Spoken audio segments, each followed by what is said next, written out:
Artinya kebijakan apa yang harus diambil oleh pemerintah agar pertumbuhan ekonomi kita dapat tetap tumbuh positif, tapi juga daya beli masyarakat ini tetap terjaga di tengah berbagai sentimen, Bu Ani? Baik, consumption itu kira-kira kepada GDP dia share-nya 53-56%, Mbak. Berarti betul besar. Artinya kalau kemudian ada inflasi yang relatif tinggi, kemudian ada tekanan suku bunga itu sebetulnya nanti lebih lari ke investasi ya, begitu. Nah, ini pasti akan pengaruh consumption begitu. Nah, pertanyaannya sekarang pertama pasti kalau kita khawatir dengan inflasi. Sebetulnya saya nggak terlalu khawatir juga, inflasi kita kan masih moderat ya di antara 5,3, 5,6. Besok tuh kan akan diturunkan kembali. Nah, pertama, pemerintah perlu mitigasi ini inflasi. Apa sih sebetulnya sumber utama dari inflasi kita? Kalau kita lihat Mbak Sinta dari data, itu kan sumber inflasi kita kadang-kadang unik nih. Ada bahan pangan beras, kemudian gandum, terigu, telur, daging, cabai, begitu. Ini datang dari barang-barang konsumsi. Artinya bagaimana kemudian pemerintah bisa menjaga pasokan dari sumber barang-barang yang menyebabkan inflasi. Karena sebagian besar itu cabai rawit nih dekat-dekat puasa ini biasanya kemudian meroket itu harganya, dan itu komponen kepada inflasinya langsung kena juga di inflasinya. Jadi mitigasi ini menjadi penting karena inflasinya bisa kita perhitungkan sebetulnya biasanya dekat puasa, hari raya, nanti tahun baru, Natalan, kemudian masa musim paceklik atau musim tidak panen. Panennya sudah berakhir, kita masuk musim tanam, biasanya pasokan suplai beras terbatas.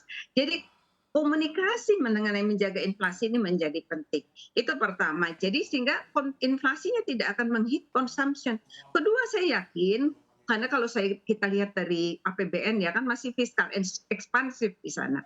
Di sana masih ada sumber-sumber belanja pemerintah.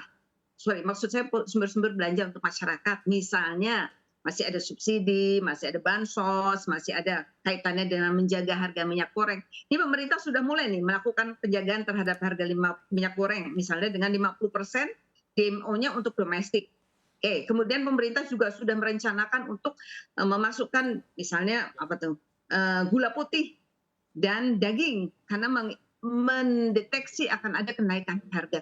Jadi ini yang mungkin perlu kita lakukan. Tetapi mungkin yang perlu jadi catatan adalah apakah tidak memungkinkan kemudian kita Baik. melakukan persiapan dari domestic production ya Mbak. Jadi misalnya beras, bagaimana nih kita antisipasi supaya suplai domestik berasnya cukup. Jadi kita quote and quote tidak tergantung pada import. Mengapa? Karena kita di tahun ini ada dugaan akan terjadi La Nina, musim panas. Artinya negara-negara lain juga akan mengamankan pasokan pangan domestiknya.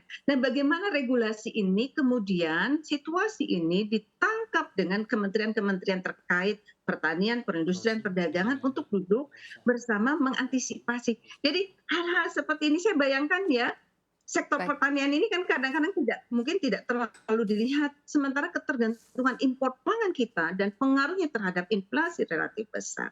Tadi yang kaitannya dengan suku bunga, mungkin ya nanti BI kan bisa ada bekerja ada OJK, ada Baik. insentif pasti untuk UMKM. Biasanya seperti itu yang dilakukan pemerintah. Pertanyaannya adalah bagaimana nanti implementasinya di lapangan. Itu Mbak Sinta. Baik.